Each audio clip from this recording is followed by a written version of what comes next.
film, propaganda, dan ideologi. Kan hal baru lagi kalau beberapa tahun belakangan animasi dan film-film barat disisipi dengan banyaknya agenda ideologi kaum-kaum tertentu. Yang paling baru muncul di seri Velma rilisan tahun 2023. Setelah rilis beberapa episode, seri ini diisi dengan konten yang ya udah bisa diduga lah. Perubahan sifat karakter lama, job-job racing, sisipan agenda tertentu, sampai dengan inti ceritanya yang sepertinya ingin mengarah ke suatu pandangan tertentu. Rasanya Velma cuma jadi wadah buat autornya bersuara tanpa memikirkan seri ini sendiri sebagai sebuah karya yang layak. Tentu masih banyak karya lain yang dapat hal serupa, entah itu secara keseluruhan cerita ataupun hal-hal minor yang ada di dalam cerita tersebut. Misalnya live action series The Last of Us. Episode 3 dari seri ini buat banyak orang kecolongan karena menampilkan satu episode khusus kisah pasangan belok. Untungnya, cara mereka push agendanya itu terang-terangan, secara masif dan tak jarang sampai melupakan esensi penting dalam pembuatan sebuah karya. Merusak karya itu sendiri, membuatnya mudah untuk dihindari dan dijauhi. Bahkan sebenarnya, daripada mengkhawatirkan penyebaran di seri-seri barat di ujung dunia yang lain, ada lawan yang lebih tangguh, lebih masif dan lebih berbahaya daripada persebaran yang ada di dunia barat. Ya, kalian tahu apa yang kumaksud? Anime. Sebutan untuk animasi yang berasal dari Jepang ini sebenarnya juga gak jauh beda sama yang ada di barat. Banyak unsur pelangi maupun agenda lain yang masuk di dalam cerita dan karya-karya mereka dari dulu, malah 10 atau 20 tahun yang lalu. Tapi anehnya, penonton lebih dapat menerima unsur-unsur pelangi yang ada di sana daripada karya yang berasal dari barat. Kok bisa? Yuk kita bahas bareng aku Mida di pembahasan kali ini, kenapa kalian harus waspada ke anime Jepang daripada seri-seri di barat. Sebelum masuk ke pembahasan utama, perlu digarisbawahi dulu, diskusi kali ini nggak akan sejauh membahas politik, ideologi, atau konstipasi dan tetek bengeknya. Cukup pada lingkup kecil sedasar unsur intrinsik dan dasar dalam pembuatan sebuah karya. Bisa karakter, karakterisasi dan penempatannya, atau genre, ide, dan temanya. Sederhana namun cukup untuk buat anime lebih mempengaruhi daripada seragamnya di barat. Dan juga fokus utama kali ini ada pada anime, mau itu anime baru seperti Tensei Houjoutou Tensei Reijou no Mahou Kakume atau anime lama macam Akame Ga. Kita mulai dari yang paling mencolok dulu, deskripsi karakter dan bagaimana mereka ditempatkan. Beberapa tahun belakangan, karya dari barat terlihat seperti mengedepankan esensi diversity daripada unsur lain yang lebih penting, menjadikan hal itu sebagai sesuatu yang wajib ada dalam sebuah karya. Jadinya, unsur-unsur ini seperti masuk secara alami. Mereka kelihatan maksa masukin hal tersebut tanpa mempertimbangkan hubungan dengan unsur lainnya. Sedangkan karya-karya dari Jepang masih tetap pada jalurnya, masih mempertimbangkan desain, sifat, sampai peran dari karakternya. Meskipun juga ada karakter sisipan, namun penempatannya terkesan rapi dan gak asal-asalan. Sebagai contoh pertama, kita ambil seri yang paling baru, Velma. Sepanjang episode awal, kita melihat sosok karakter yang berbeda dari karakter lama yang kita kenal. Desainnya aja udah nunjukin aura negatif, nggak menunjukkan desain karakter yang menarik, entah itu dari sisi komedik ataupun karismatik. Ditambah lagi dialog dan perilakunya juga jadi alasan penonton buat gak bersimpati sama karakternya. Seperti roasting sana sini, ngomel ini itu, dan kelakuan lain yang mengganggu. Meskipun mungkin aja nanti karakter tersebut akan dapat perkembangan seiring berjalannya cerita, yang mana juga sedang menuju babak akhir. Kita nggak tahu, mungkin aja. Lalu, biasanya unsur-unsur ini juga masuk di dalam peran karakter minor, karakter sampingan yang kemunculannya seperti langsung jadi utama selama beberapa detik. Seperti di Lightyear yang punya karakter sampingan dengan scene yang sampingan juga sebenarnya, tapi dapat tempat khusus di filmnya karena nampilan unsur tersebut. Atau bahkan di serial The Last of Us, karakter sampingan aja punya porsi muncul hampir satu episode penuh. Yang padahal, porsi satu episode itu nggak punya impact besar di dalam cerita utamanya. Jadi satu episode filler buat manjang-manjangin episode aja. Dan mereka buat filler gak penting itu seolah-olah jadi penting banget. Nah, berbeda dengan karya-karya dari barat, anime dari Jepang masih memegang standar penulisan mereka. Penempatan karakter ini juga gak sembarangan, gak tiba-tiba asal masuk dan jadi highlight utama di dalamnya. Desain dan penulisan wataknya pun juga masih dipikirkan dengan matang. Bagaimana karakter tersebut hidup dan relevan untuk dunia dan cerita yang sedang dibangun. Kita bisa lihat penerapannya di karakter Putri Anisvia dari Tensei Houjoutou Tensei Reijou no Mahou Kakume. Anis punya desain karakter yang menarik perhatian. Desain karakternya unik, mencolok, dan juga mudah untuk disukai. Ditambah lagi dengan sifatnya yang semangat, energik, dan pantang menyerah. Lalu juga ia diceritakan atau diset lah, di mana ia mencintai sesuatu yang gak bisa ia capai, yaitu sihir. Sebuah ironi yang membuat kita sebagai penonton udah punya dasar untuk naruh simpati ke karakter tersebut. Ia juga digambarkan sebagai putri yang bermasalah, Namun lagi-lagi, nggak ada alasan buat benci karakter ini. Bermasalahnya di sini karena ia nggak berlaku layaknya seorang putri. Nggak anggun, kata-katanya asal ceplos, gegabah, suka berburu monster, meneliti sihir, dan lain sebagainya.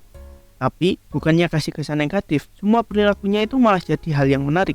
Malah jadiin dia sebagai karakter yang kuat dalam perwatakan. Jika kita hilangkan unsur beloknya, kita masih bisa lihat karakter yang ditulis dengan rapi.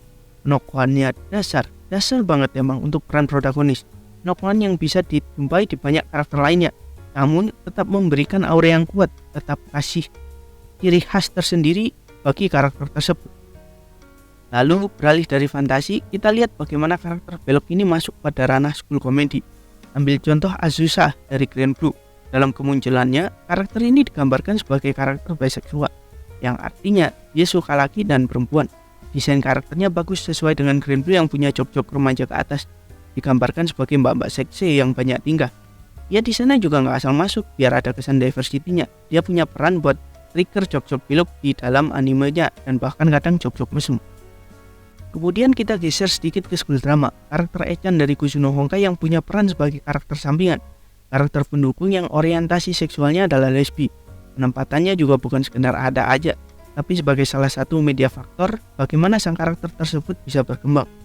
Kemunculannya juga ditulis dengan bagus. Sebagai satu-satunya teman dari sang protagonis, Echan memberi dilema yang kuat pada diri Hanabi di kemudian hari. Saat scene dimana reveal kalau Echan ada rasa ke dia, ceritanya berkembang semakin kaya lagi. Yang awalnya ditumpuk dengan berbagai masalah remaja, Hanabi lagi-lagi diberikan dilema lain bahwa sahabat satu-satunya ada rasa ke dirinya. Jika ditolak, ia akan kehilangan teman satu-satunya tempat ia bersandar. Tapi jika ia nerima ajakannya, ia akan merasa seakan-akan hanya memanfaatkan perasaan yang ada, menjadikan dirinya agak jauh beda dari si antagonis. Meskipun nantinya ia akan memilih pilihan kedua dan jadi Nechan sebagai pelariannya. Contoh lain lagi, biar gak Yuri doang isinya, siapa yang masih ingat sama karakter bulat dari Akame ga Kill? Mas-mas Omo yang pegang senjata incursion. Di masa lalu, kita nggak ngerasa benci sama ini karakter. Menurutku pengenalan bulat ditulis dengan cukup bagus. Munculan awalnya juga digambarkan waktu ia pakai armor. Memakai sesuatu yang mencolok, sesuatu yang aku yakin disukai banyak laki-laki. Armor ala-ala Kamen Rider yang punya kesan keren, gagah, dan berwibawa. Setelahnya, masuk ke adegan di area latihan di mana baru deh ia dikenalkan sebagai karakter belok di sana. Kesannya gimana? Bisa aja jatuh, tapi didukung animasi dan audio yang ada. Scene itu jadi macam scene komedi jadinya, menetralisir kekecewaan yang ada. Tak pernah ada sepanjang cerita tentang kebelokan bulat sebagai spotlight utama meskipun beberapa detik. Apalagi fast forward waktu pertempuran di kapal saat bulat meninggal, kita udah ditanamkan rasa simpati kepada karakter ini. Sesosok yang dikagumi MC sebagai mentor dan senior yang baik akhirnya berakhir mengenaskan. Apalagi warisan incursion ke Tatsumi juga gak kalah epic. Semua momen, semua kombinasi kejadian yang ada juga jadiin kita sebagai penonton sulit buat lupain ini karakter. Lalu di musim ini juga ada nih contoh di anime Binria Saito. Beberapa episode kemarin menunjukin karakter yang belok, tapi cara animenya nampilin karakter tersebut juga gak kalah rapi. Ia dikenalkan sebagai karakter yang unik. Gimana enggak coba? Brewok masuk dungeon berdua sama Loli, ada pedang sabit gede di latar belakangnya. Kalau setting normal, biasanya kan frontlinernya pasti dong dan supportnya si Loli. Ternyata waktu berdiri yang angkat sabit si Loli, yang otomatis yang jadi frontlinernya ya si Loli. Setting sederhana gini aja udah cukup buat nanam kesan kalau ini party unik, beda daripada yang lain.